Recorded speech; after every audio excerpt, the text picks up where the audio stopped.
Lehenengo ilusio oso handia, betidanik nire familian atletik oso gertu bizi dugu, oso gertu eta oso klub admiragarria iruditu zaigu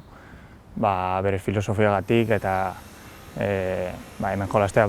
amets bat da. La verdad que definirse uno mismo es complicado, ¿no? Y a mí siempre me gusta que me definan los demás,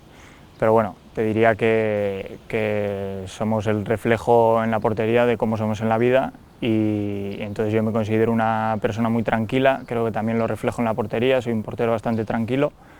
que me gusta comunicarme con la defensa, me gusta mandar, me gusta estar siempre atento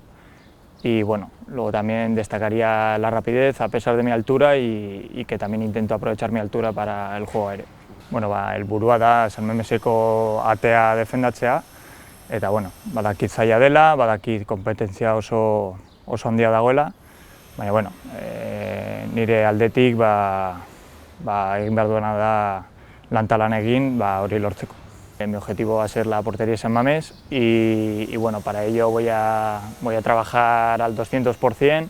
a intentar devolver la confianza que el club ha depositado en mí y nada, sé que es un reto difícil, bonito, pero bueno, vengo con mucha ilusión y con muchas ganas de ponérselo difícil al cuerpo técnico, que ellos al final serán los que decidan lo que pasará conmigo.